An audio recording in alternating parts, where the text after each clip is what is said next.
প্রিয় ছাত্রছাত্রী, আজকে আমি তোমাদেরকে এই ভিডিওর মাধ্যমে ক্লাস 9-এর ভৌতবিজ্ঞানের যে সমস্ত প্রশ্নগুলো দেওয়া আছে 2025 সালের রয়্যাল মার্টিন প্রশ্নবিচিত্রাতে থার্ড সামেটিভের জন্য, অর্থাৎ তৃতীয় পর্যায়ক্রমিক মূল্যায়নের জন্য 9 নম্বর স্কুল পেজ নম্বর 308, সেখানে গ্রুপ এ, বি এবং সি এই তিনটি বিভাগের যে সমস্ত প্রশ্নগুলো আছে সমস্ত প্রশ্নের উত্তর আমরা আলোচনা করবো আজকে এই ভিডিওর মাধ্যমে। তোমরা ভিডিওটা শুরু থেকে শেষ অবশ্যই দেখবে এবং চ্যানেলে যদি নতুন হয়ে থাকে অবশ্যই চ্যানেলটাকে সাবস্ক্রাইব করে রাখবে পরবর্তী স্কুলগুলোর প্রশ্ন উত্তর পাওয়ার জন্য। এবং এর আগের স্কুলগুলোর প্রশ্ন উত্তর আমরা আলোচনা করে দিয়েছি, প্লেলিস্ট থেকে তোমরা সেই প্রশ্ন উত্তরগুলো পেয়ে যাবে, সেখান থেকে দেখে নিও সেই প্রশ্ন উত্তরগুলো। আজকে আমরা 9 নম্বর স্কুলের প্রশ্ন উত্তরগুলো আলোচনা করবো গ্রুপ এ, বি এবং সি এর। তো এই প্রশ্ন উত্তরের পিডিএফ তোমরা পরবর্তীতে আমাদের টেলিগ্রাম চ্যানেল থেকে পেয়ে যাবে। ডেসক্রিপশানে আমাদের টেলিগ্রাম চ্যানেলের লিঙ্ক দিয়ে দেওয়া হয়েছে, সেখানে যুক্ত হয়ে যাবে, তাহলে তোমরা পিডিএফগুলো সেখান থেকে পরবর্তীতে পেয়ে যাবে। এখানে গ্রুপ এর মধ্যে দেখো 13টা এমসিকিউ টাইপ প্রশ্ন দেওয়া হয়েছে। একের দাগে কী বলা হয়েছে যে সঠিক উত্তরটি নির্বাচন করে লেখো। একের দাগের 1, সেটা বলা হয়েছে কাঁচ ও পারদের মধ্যে স্পর্শকোণ হলো স্থূলকোণ, অপশান বি। এর পরবর্তী প্রশ্ন, এক পারমাণবিক ভর একক সমান সমান কত কেজি? 1.66 × 10⁻27 কেজি। পরবর্তী প্রশ্ন, কোনো গতিশীল কণার অতিক্রান্ত দূরত্ব ও সরণের মানের অনুপাত হয়, সেটা হবে অপশান সি। পরবর্তী প্রশ্ন, জুল পার ঘন্টা কোন ভৌতরাশির একক?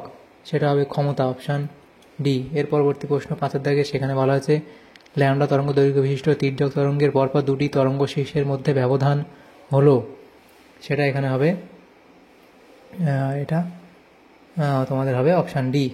পরের প্রশ্ন বলা হচ্ছে কার্য ও তাপশক্তি যথাক্রমে ডব্লিউ ও কিউ দ্বারা প্রকাশিত হলে এদের মধ্যে সম্পর্কটি হলো অপশান বি। পরবর্তী প্রশ্ন, বেরিলিয়াম ধাতুকে আলফা কণা দিয়ে আঘাত করলে কোন কণাটি নির্গত হয়? তাহলে এখানে তোমাদের হবে যেটা নিউট্রন, অপশান বি। এর পরবর্তী প্রশ্ন, কোনটিতে অণুর সংখ্যা সবচেয়ে বেশি? সেটা হবে 1 গ্রাম H2। এর পরবর্তী প্রশ্ন, পদার্থ কোনটি ইমালশন নয়? তাহলে সেটা এখানে তোমাদের হবে ইমালশন নয়, সেটা হচ্ছে অপশান সি। পরবর্তী প্রশ্ন, তীব্রভাবে উত্তপ্ত ঝামা পাথরের ওপর ফোঁটা ফোঁটা করে HNO3 ফেললে কি উৎপন্ন হয়? তাহলে সেটা এখানে হবে NO2, অপশান এ। এর পরবর্তী প্রশ্ন কি 25 ডিগ্রি সেন্টিগ্রেড উষ্ণতায় বিশুদ্ধ জলের পিএইচ হলো? তাহলে এটা হবে তোমাদের অপশান সি। এর পরবর্তী প্রশ্ন, পেট্রোলিয়ামের যে পাতিত দ্রব্যটি জ্বালানি হিসেবে ব্যবহৃত হয় না সেটি হলো ন্যাপথা, অপশান বি। এর পরবর্তী প্রশ্ন, WHO এর নির্দেশিকা অনুসারে পানীয় জলে দ্রবীভূত ক্লোরাইডের সর্বোচ্চ অনুমোদিত মাত্রা mg ইন্টু লিটার এককে, mg × 10⁻⁻1 এককে। তাহলে এখানে দেখো যে অপশানগুলো আছে, এটা আমার মনে হয় এটা কোনো ভুল দেওয়া আছে, কারণ 250 মিলিগ্রাম পার লিটার এর কাছাকাছি হয়। তো এখানে যে অপশানগুলো আছে সেটা তো অন্য কোনো বলে বোঝাচ্ছে। তো এই প্রশ্নটা একবার তোমাদের ক্লাস শেয়ার থেকে দেখে নিও। পরবর্তী প্রশ্ন কি গ্রুপ বি, সেখানে যে প্রশ্নটা আছে 23টা প্রশ্ন 1 নম্বর করে দেখা হচ্ছে, এগুলো আমরা নেক্সট পেজে আলোচনা করব। তো এখানে দেখো প্রথম যে প্রশ্ন আছে এখানে, সেটা হচ্ছে স্পোয়ারের কার্যনীতি কিসের ওপর প্রতিষ্ঠিত? সেটা বার্নৌলি নীতির ওপর। গ্যালন কোন ভৌতরাশি নির্ণয়ের একক? সেটা হবে আয়তন। ঘনকোণের একক কি? স্টেডিয়ান। কোনো বস্তুকণার প্রাথমিক বেগ এ, বস্তুটি বি ত্বরণ নিয়ে সি সেকেন্ড যাওয়ার পর চূড়ান্ত বেগ কত হবে? সেটা চূড়ান্ত বেগ হবে কিন্তু v = a + bc, অর্থাৎ যে গতির প্রথম সূত্র v = u + at সূত্র থেকে এটা বেরোবে। পরবর্তী প্রশ্ন, বস্তুর বেগ সময় লেখচিত্রের নতি কি নির্দেশ করে? বস্তুর ত্বরণ নির্দেশ করে। পরবর্তী প্রশ্ন, টি সময়ে কোনো কণার সরণ s = 40 × 5t², সরণ m এককে এবং সময় t এককে প্রকাশিত হলে কণার প্রাথমিক বেগ কত? সেটা হবে 4 মিটার/সেকেন্ড। তো এখান থেকে সমীকরণ থেকে আমাদের নিতে হবে। পরবর্তী প্রশ্ন অথবা দিয়ে প্রশ্ন ছিল কি, সেটা এখানে বলা হয়েছে সমবেগে গতিশীল বস্তুর বেগ সময় লেখচিত্র অঙ্কন করো। তাহলে সমবেগে যে সময় অক্ষের সমান্তরাল এই সরলরেখা, এটা হবে, এটা তোমরা আঁকবে। পরবর্তী প্রশ্ন, তাহলে এদিকে বেগ এবং এদিকে হচ্ছে টাইম। এর পরবর্তী প্রশ্ন কি SI-তে ক্ষমতার অভিকর্ষী একক কি? এর পরবর্তী প্রশ্ন, একটি স্প্রিংকে প্রসারিত করলে প্রসারক বল দ্বারা কৃতকার্য ধনাত্মক না ঋণাত্মক হবে? একটি স্প্রিংকে প্রসারিত করলে প্রসারক বল দ্বারা কৃতকার্য ধনাত্মক না ঋণাত্মক হবে? সেটা হবে ধনাত্মক, যেহেতু প্রসারক বলের দিক এবং সরণের দিক একই। পরবর্তী প্রশ্ন, পাখি ওড়ার শব্দ শোনা যায় না কেন? পাখি ডানার কম্পাঙ্ক সাধারণত শ্রাব্যতার সীমা 20 হার্টজ অপেক্ষা কম হয়, তাই নির্গত তরঙ্গটি ইনফ্রাসনিক শব্দোত্তর তরঙ্গ হওয়ায় মানুষের কানে তা পৌঁছালেও শোনা যায় না। পরবর্তী প্রশ্ন, লোহা, জল ও বায়ুর মধ্যে কোনটিতে শব্দের বেগ সবচেয়ে কম? সেটা হবে বায়ুতে। পরবর্তী প্রশ্ন, শূন্যস্থান শূন্যস্থানে শব্দের বেগ কত, সেটা হবে 0। কোনো বস্তুর তাপগ্রাহিতা 50 ক্যালোরি পার ডিগ্রি সেন্টিগ্রেড হলে বস্তুটির জলসম কত, সেটা হবে 50 গ্রাম। এসআইতে তাপের যান্ত্রিক তুল্যাঙ্কের একক কী? পরবর্তী প্রশ্ন কি? তেজস্ক্রিয় বিকিরণের ফলে নির্গত গামা রশ্মি আসলে কী ধরনের তরঙ্গ, সেটা হবে তড়িৎচুম্বকীয় তরঙ্গ। Ca2+ এর মোট আধানযুক্ত কণার সংখ্যা কত? তাহলে লিখবে CO2+ একটি আয়ন, এর প্রোটন সংখ্যা হচ্ছে 20 এবং ইলেকট্রন সংখ্যা হচ্ছে অর্থাৎ ঋণাত্মক আধানযুক্ত সংখ্যা হচ্ছে 20 - 2 অর্থাৎ 18। মোট আধানযুক্ত কণার সংখ্যা হবে 20 + 18, সেটা হবে 38। এর পরবর্তী প্রশ্ন কী আছে দেখো, সেটা বলা আছে NaHCO3 HCl CH3COOH এবং KOH এর মধ্যে কোনটি জলীয় দ্রবণে pH সবচেয়ে কম, সেটা হবে হাইড্রোক্লোরিক অ্যাসিড। এর পরবর্তী প্রশ্ন P2O3 কী ধরনের অক্সাইড? আলমিক অক্সাইড। ক্ষারীয় দ্রবণে মিথাইল লেড এর বর্ণ কী হবে? হলুদ। অ্যাসক্যালোসিস রোগ কীভাবে হয়? অ্যাসফল্ট কি? এরপরে পরবর্তী প্রশ্ন ক্লোরোফর্মের মধ্যে আয়োডিন দ্রবীভূত থাকলে তাদের কোন পদ্ধতিতে পৃথক করবে? আংশিক পাতন পদ্ধতিতে। পরবর্তী প্রশ্ন জলের কোন ধর্মের জন্য এর মধ্যে অনেক ধরনের লবণ দ্রবীভূত থাকে? পরবর্তী প্রশ্ন কোন পদ্ধতিতে জলের স্থায়ী ঘনত্ব দূরীকরণ করা হয়? এভাবে পরমণ্ডলীয় পদ্ধতি বা পারমোটিক পদ্ধতি বা আয়ন বিনিময় পদ্ধতি। এর পরবর্তী প্রশ্ন কি? Group C. সেখানে যে প্রশ্নটা আছে 15টা প্রশ্ন 2 নম্বর করে দেওয়া আছে, 30 নম্বর। প্রথম যে প্রশ্নগুলো আছে দেখো, প্রথম প্রশ্ন 3-1 বলা আছে কোনো পদার্থের ঘনত্বের সঙ্গে পদার্থটির আপেক্ষিক গুরুত্বের সম্পর্ক কীরূপ, সেটা লিখবে। আপেক্ষিক গুরুত্ব সমস্যার পদার্থের ঘনত্ব বাই নির্দিষ্ট তাপমাত্রায় জলের ঘনত্ব। এর পরবর্তী প্রশ্ন কি? অথবা দিয়ে প্রশ্ন ছিল সিজিএস পদ্ধতিতে ও এসআইতে ঘনত্বের একক কী? তাহলে সিজিএস পদ্ধতিতে ঘনত্বের একক সেটা লিখবে গ্রাম/সেন্টিমিটার কিউব এবং এটি এসআইতে কেজি/মিটার কিউব। একক দুটির মধ্যে সম্পর্ক নির্ণয় করো। পরবর্তী সম্পর্ক লেখো। পরবর্তী প্রশ্ন সিজিএস পদ্ধতি ও এসআইতে পীড়নের একক দুটির মধ্যে সম্পর্ক স্থাপন করো। তাহলে এখানে তোমরা এটা করবে যে পীড়নের কী হয়, তারপরে সিজিএস পদ্ধতি এসআই পদ্ধতিতে সম্পর্ক স্থাপন করে শেষ অবধি লিখবে। পরবর্তী প্রশ্ন দেওয়া আছে অথবা দিয়ে প্রশ্ন একটি স্প্রিংয়ের দৈর্ঘ্য 2 সেন্টিমিটার বৃদ্ধি করার জন্য 50 নিউটন বলের প্রয়োজন হয়। স্প্রিংটি বল ধ্রুবক কত? তাহলে দেখো হুকের সূত্র কি? প্রযুক্ত বল F = বল ধ্রুবক ইন্টু সরণ, অর্থাৎ F = kx বা K = F/x হবে। এখানে পদার্থ মান কি? বল দেওয়া আছে 50 নিউটন, সরণ আমাদের কত বলা আছে? 2 সেন্টিমিটার। এবার 2 সেন্টিমিটারকে আমরা এসআইতে রূপান্তর নিয়ে যাবো, অর্থাৎ এসআই এককে নিতে হবে, অর্থাৎ মিটারে নিয়ে যাবো, 100 দিয়ে ভাগ করব। তাহলে এর পরবর্তী প্রশ্ন নির্ণয় বল ধ্রুবক, সেটা হচ্ছে K = কি? F/x। তাহলে F এর মান 50 নিউটন এবং এখানে সরণ x এর মান কত এত, তাহলে এই পয়েন্টটা তুলে দিলে ওপরে আমাদের 100 দিয়ে গুণ হবে। তাহলে 100 দিয়ে গুণ হবে, সেটাকে আবার 2 দিয়ে, দেখো এটা এরকমভাবে 50 ইন্টু এখানে পয়েন্ট তুলে দিলে 100 দিয়ে গুণ হবে, নিচে 2 থাকবে। তাহলে 2 দিয়ে এটা যদি আমরা কাটি তাহলে কত হবে? 50 × 2 = 100, তাহলে 5 × 5 25 আর 2 শূন্য, এত নিউটন/মিটার। দুটি ভিন্ন ভৌত রাশির একই মাত্রিক সংকেত হতে পারে কি? উদাহরণ দাও। যে হ্যাঁ হতে পারে। উদাহরণ দেবে কার্য ও শক্তি, এদের যে মাত্রিক সংকেত 1, এবং পীড়ন ও চাপ, এদের মাত্রিক সংকেত এটা। পরবর্তী প্রশ্ন দেওয়া আছে দেখো নিউটনের দ্বিতীয় গতিসূত্র থেকে একক বলের সংজ্ঞা দাও। এরপরে 10 কেজি ভরের একটি বস্তুর উপর 20 নিউটন বল 4 সেকেন্ড ধরে ক্রিয়া করলে বস্তুর বেগের কি পরিবর্তন হবে? তাহলে প্রদত্ত মান কি আছে? ভর 10 কেজি, বল 20 নিউটন, সময় 4 সেকেন্ড। তাহলে নিউটনের ত্বরণ আমাদের বার করে নিউটনের দ্বিতীয় সূত্র অনুসারে F = ma। সেখানে আমরা দেখো A = F/m এবং সেখানে A এর ভ্যালু কত? A = ত্বরণ সমান কি বসাবো আমরা? এই যে F এর মান 20 নিউটন এবং 10 কেজি, M এর মান সেটা বসালে 2 মিটার/সেকেন্ড² হবে। তাহলে বেগের পরিবর্তন কি? আমরা জানি ত্বরণ বেগের পরিবর্তন বাই সময়। তাহলে বেগের পরিবর্তন বাই সময়, তাহলে বেগের পরিবর্তন সমান কি হবে? ত্বরণ ইন্টু সময়। তাহলে এটা হবে ত্বরণ A ইন্টু সময় T, সেটা গুণ করলে 8 মিটার/সেকেন্ড। পরবর্তী প্রশ্ন কি?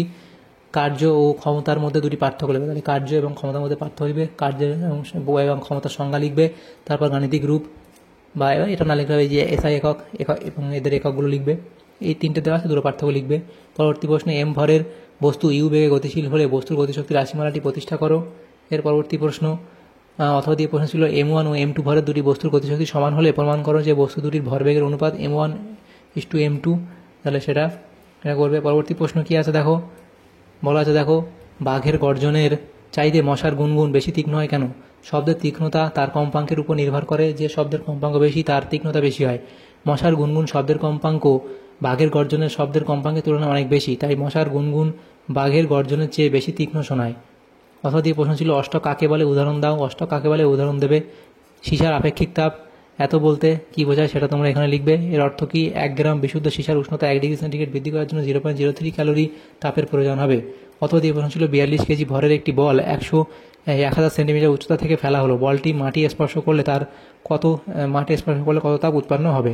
ধরা যাক সমস্ত কার্য তাপে পরিণত হয়েছে, তাহলে আমার শর্ত কি স্থির শক্তি, সেখান থেকে সেটাও সমান সমান উৎপন্ন তাপ, প্রদত্ত মান কী কী দেওয়া আছে, ভর আমাদের 42 কেজি, উচ্চতা বলা আছে, অভিকর্ষ ত্বরণ আমরা ধরে দেবো 9.8 মিটার পার সেকেন্ড স্কোয়ার, এবং স্থিতিশক্তি কি পিই সমান mg ইন্টু এইচ, তাহলে ভ্যালুগুলো বসালে আমাদের কত হবে এটা। পরবর্তী প্রশ্ন কি দেওয়া আছে দেখো 9 দাগের, এই যে ভ্যালুটা দেওয়া আছে এটা পরস্পরের আইসোটোপ, তাহলে এরা যদি পরস্পরের আইসোটোপ হয় তাহলে এখান থেকে আমরা কী পাবো, তাহলে এদের আইসোটোপ অর্থাৎ এদের কি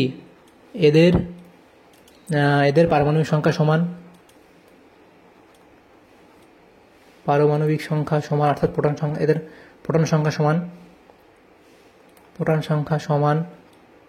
এদের প্রোটন সংখ্যা সমান, সেই জন্যই তো পারমাণবিক সংখ্যা সমান, প্রোটন সংখ্যা সমান, এদের প্রোটন সংখ্যা সমান, সেই জন্য এদের পারমাণবিক সংখ্যা সমান।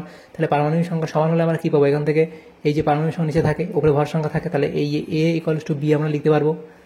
এবং এদের ক্ষেত্রে দেখো এটার ক্ষেত্রে আমরা কী আবার লিখতে পারবো, এটার ক্ষেত্রে আমরা কী লিখতে পারবো দেখো, সেটা লিখতে পারবো কি, এরা পরস্পর আইসোবার, তাহলে এদের কি ভর সংখ্যা সমান, এদের হচ্ছে ভর সংখ্যা, এরা আইসোবার যেহেতু সেই জন্য এদের ভর সংখ্যা সমান, তাহলে ভর সংখ্যা কি এখানে নিচে থাকে, উপরে থাকে ভর সংখ্যা, n = q হবে, তাহলে n = q হবে।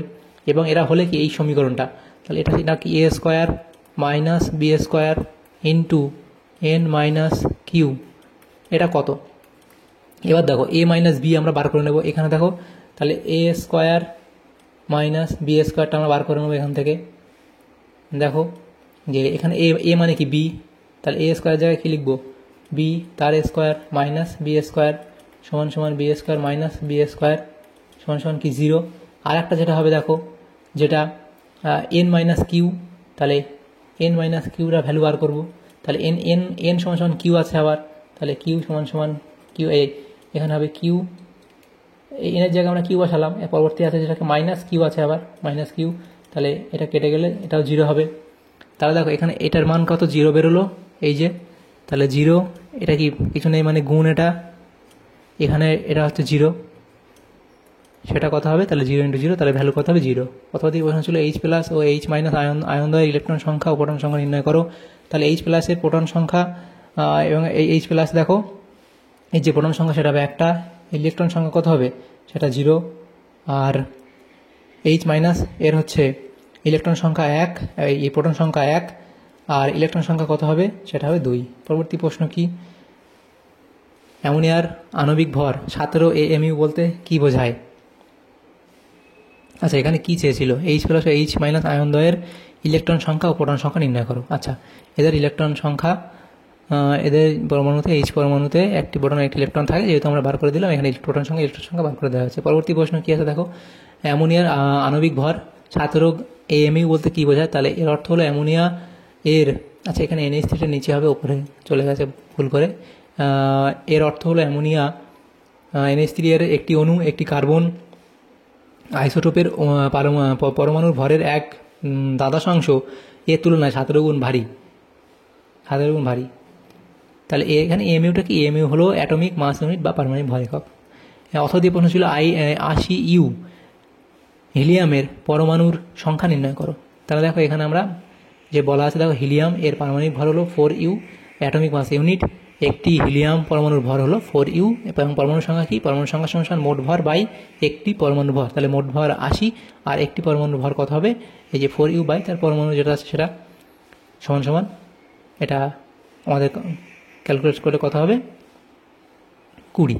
পরবর্তী প্রশ্ন যেটা আছে দেখো, সেটা বলা আছে বর্ষাকালে বাণিজ্যিক খাদ্য লবণ ভিজে থাকার কারণ কি।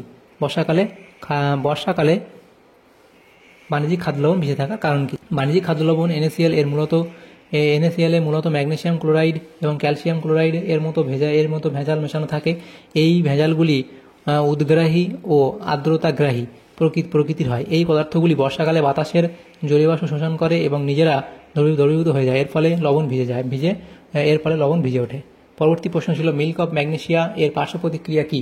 তাহলে মিল্ক অফ ম্যাগনেসিয়ার পার্শ্ব প্রতিক্রিয়া কি সেগুলো লিখবে। অথবা দিয়ে প্রশ্ন ছিল ধাতব অক্সাইড হলেও ক্রোমিয়াম ট্রাই অক্সাইডকে আলমিক অক্সাইড বলা হয় কেন। অনুপ্রেস পাতন কাকে বলে, এরূপ পদ্ধতি কখন প্রয়োগ করা হয়।